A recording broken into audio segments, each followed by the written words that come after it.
அனைத்து அன்பு உள்ளங்களுக்கும் இனிய காலை வணக்கம். இன்று ஒரு குறள். அதிகாரம் 27, குறள் எண் 262.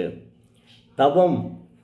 தவம் தவமும் தவமுடையார்க்கு ஆகும் அத்திலார் மேற்கொள்வது அவம் அதனை.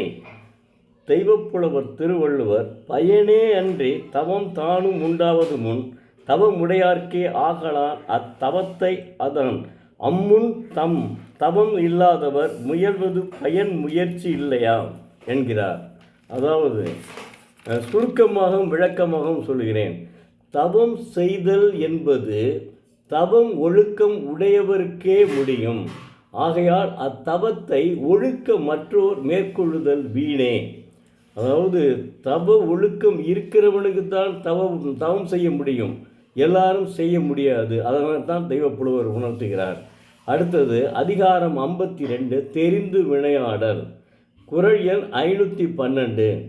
வாரி பெருக்கி வளம்படுத்த உற்றவை ஆராய்வான் செய்க வினை. தெய்வப்புலவர் திருவள்ளுவர், பொருள் வரும் வாயில்களை விரியச் செய்து அப்பொருளால் செல்வங்களை வளர்த்து அவ்வாயில்கட்கும் பொருட்கும் செல்வங்களுக்கும் உள்ள இடையூறுகளை நாள்தோறும் ஆராய்ந்து நீக்க வல்லவன் அரசனுக்கு வினை செய்க என்கிறார். அதாவது ஒரு நாட்டினுடைய மன்னன் தன்னுடைய நாட்டினுடைய பொருளை வளப்படுத்த வேண்டும், அதை நிறைய உற்பத்தி செய்ய வேண்டும் என்கிறார். அதனுடைய விளக்கமாகவும் சொல்கிறேன். பொருள் வருவாயை அதிகப்படுத்தி அதனால் வளமையை பெருக்கி அவற்றிற்கு நேரும் இடையூறுகளை ஆராய்ந்து நீக்க வல்லவனே குறிப்பிட்ட செயலை செய்யத்தக்கவன் அப்படின்னு சொல்லும். இதான் உண்மையான இது. அதாவது ஒரு நாட்டினுடைய தலைவனோ அல்லது அரசனோ என்ன செய்யணும்? பொருள் வரும் வளத்தை ஆராய்ந்து அதனை பொருளை பெருக்க வேண்டும். அப்படி இருந்தால்தான் அவன் நல்லவன் என்று சொல்கிறார். செய்யத்தை குறிப்பிட்ட செயலை செய்யத்தக்கவன் என்று கூறுகிறார். அடுத்தது குறள் எண் 140, அதிகாரம் 14. அதாவது உலகத்தோடு ஒட்ட ஒழுகல் பலகற்றும் கல்லார் அறிவிலார். அதாவது உலகத்து உயர்ந்தவரோடு பொருந்த ஒழுகும் முறையை கல்லாதவர் பல நூல்களை கற்றிருந்த போதிலும் அறிவில்லாதவரே ஆவார். அவன் என்ன செய்ய உலகத்தோடு ஒட்ட ஒழுகணும்ல, அவன் அவ்வளவு படிச்சிருந்தும் அவன் அறிவில்லாதவன் சொல்கிறான். அவ்வளோ அற்புதமாக சொல்லியிருக்கிறான். இதெல்லாம் எனக்கு ரொம்ப பிடிச்ச குறளுங்க. அப்புறம் அடுத்தது இதை விட எனக்கு ரொம்ப பிடிச்ச குறம், பிறன் இல் விளையாமை. அதிகாரம் 15, குறள் எண் 150. பிறர்மனை நோக்காத பேராண்மை அறனன்றோ ஆன்ற ஒழுக்கு சான்றோருக்கு.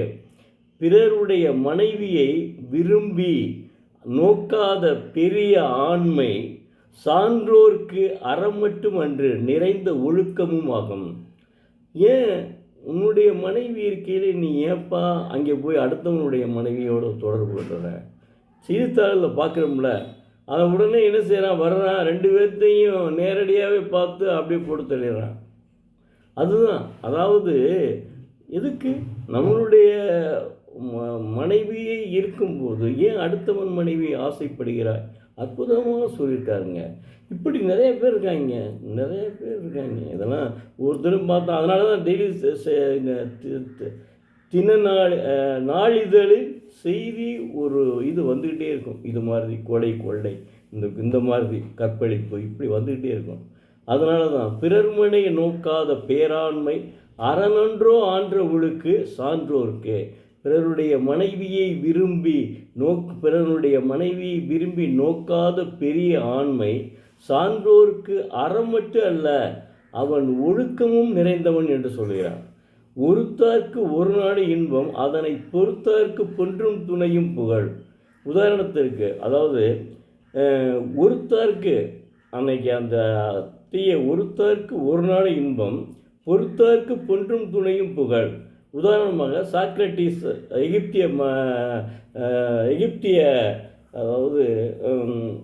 எகிப்திய சிந்தனை சிற்பி சாக்ரட்டிஸ், அவன் புகழுடைய ஓங்கிக் கொண்டே இருக்கிறது.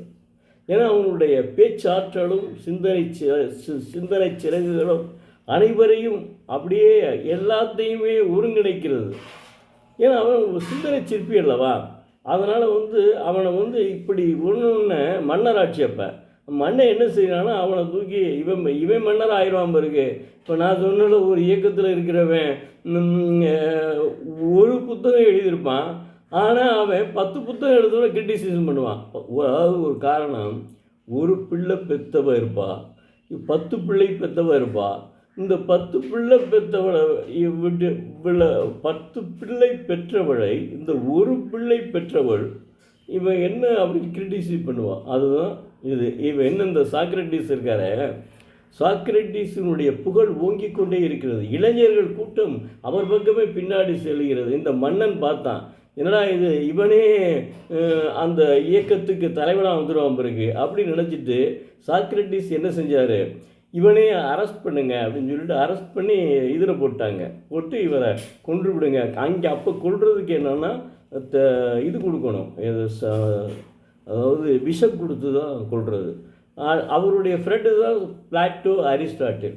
பிளாட்டோ அரிஸ்டாட்டில் அவர் கூட உள்ளே போகிறாங்க. ஏங்க நாங்கள் மன்னிட்ட போய் கேட்டோம்ங்க, மண்ணை என்ன சொல்கிறாங்க, இனிமேல் நான் பேச மாட்டேன் அப்படின்னு சொல்லிட்டீங்கன்னா உங்களை அவங்க விட்டுறாராம் அப்படின்னு. ஏங்க மனிதனுக்கு பேச்சு சுதந்திரமே இல்லைன்னா அவன் மனிதனாக வாழ்ந்து என்னங்க பயன்? என்ன எப்படி பேசியிருக்காரு பாருங்க. மனிதனுக்கு பேச்சு சுதந்திரம் முக்கியம். இதெல்லாம் அறிஞர் அண்ணா மாதிரி ஒரு ஆளுங்க. அவங்கெல்லாம் அறிஞர் அண்ணா எப்படி பேசுவார், அவருடைய பேச்சு சுதந்திரம் அற்புதமாக இருக்கும். அதனால் ஒன்று பேச்சு சுதந்திரமே. அவர் அப்போவே மாநில சுயாட்சி கேட்டவருங்க. மாநில சுயாட்சி கேட்டவர். கவர்னர் எதற்கு என்று சொன்னவர். கவர்னர்லாம் அது எதுக்கு, அந்த ஆட்சியை மத்தியில் உள்ள ஆட்சியை அவரை ஏற்படுத்துகிறார் அப்படின்னு அப்போ கேட்டவருங்க. அவர் பேரறிஞர் அண்ணா தான் முதல் குரல் கொடுத்தார். ஆனால் இப்போ என்னமோ அவ்வளோ தூரக்கி அவ்வளோ இது இல்லை. அவர் மாதிரி அவர்லாம் இருந்திருந்தால் இன்றைக்கி நம்ம நாடு நினச்சி பார்க்க முடியாத அளவுக்கு போயிருக்கோம். அதே மாதிரி சாக்ரட்டிஸ் உடனே சாக்ரட்டிஸினுடைய வளர்ச்சியை பொறுக்காமல் மன்னன் என்ன செய்வான், இவனே நாளைக்கு மன்னனாக வந்துடும் பிறகு போகிற போக்கு பார்க்க அப்படி தான் இருக்குது. மன்னராட்சியை தூக்கிட்டு இவன் ஆட்சியை வந்துடும் பிறகு அப்படின்னு நினச்சிக்கிட்டு இவனை தூக்கி உள்ளே போட்டாங்க. இவன் எவ்வளோ சொல்லி பார்த்தான், எனக்கு பேச்சு சுதந்திரம் இல்லை என்றால் நான் வாழ்ந்து என்ன பயன்? என்ன அற்புதமாக பேசியிருக்கார் பாருங்க. பேச்சு சுதந்திரம் இல்லை என்றால் நான் இந்த மண்ணில் வாழ்ந்து என்ன பயன், நான் போகிறேன் அப்படின்னு சொல்லிட்டு விஷத்தை குடிச்சிட்டாருங்க. ஆனால் அவன் அதை அந்த செஞ்சான்ல, அதுதான் சொல்கிறார், ஒருத்தாருக்கு ஒரு நாள் தான் இன்பம். அவன் சாக்ரட்டிஸ் இறந்த அன்று மட்டும்தான் அவனுக்கு இன்பம், அந்த அரசனுக்கு. ஆனால் பொறுத்தாருக்கு பொன்றும் துணையும் புகழ். இதை பொறுத்து சாக்ரட்டிஸ் இறந்தார் அல்லவா. இன்னைக்கு எகிப்தில் எப்போ நடந்த சம்பவம், இன்னைக்கு உலகம் பூரா சாக்ரட்டிஸ் புகம் பரவி நிற்கிறதுங்க. உலகம் பூரா சாக்ரட்டிஸினுடைய புகழ் ஓங்கி நிற்கிறது. இதுதாங்க தத்துவம்.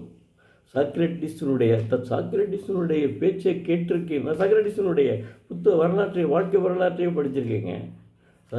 சாக்ரட்டிஸினுடைய வாழ்க்கை வரலாறை படிச்சிருக்கேன். அதாவது அப்படி பல புத்தகங்களை படித்தவன் தாங்க ஒரு இயக்கத்திற்கே தலைவனாக இருக்க முடியும். ஒன்றுமே தெரியாமல் சும்மா போய் உட்காந்துக்கிட்டு நான் தான் பெரிய தலைவன் சொன்னால் மனிதன் அவன். சிந்திச்சு பாருங்கள். இதெல்லாம் தெரியணும். சாக்ரட்டிஸை பற்றிலாம் படித்து தெரியணும். இப்போ அவன் சொல்கிறான் பாருங்கள், அருமையாக தெய்வப்படுவோம் சொல்கிறார் பாருங்கள். சாக்ரட்டிஸ் இணையே அந்த குரல் வருது, ஒருத்தாருக்கு ஒரு நாடு இன்பம், பொறுத்தாருக்கு பொன்றும் துணையும் புகழ். அவன் செஞ்சார்ல, அந்த தீங்கு செய்தவரை பொறுக்காமல் வருத்தினவருக்கு ஒரு நாள் தான் இன்பம். ஆனால் அதை பொறுத்தவருக்கு சாக்ரட்டிஸுக்கு உலகம் அழியும் வரைக்கும் புகழ் உண்டு. இவர் சொல்கிறாரு, அது அப்படியே சாக்ரட்டிஸுக்கு படிக்குது பாருங்கள்.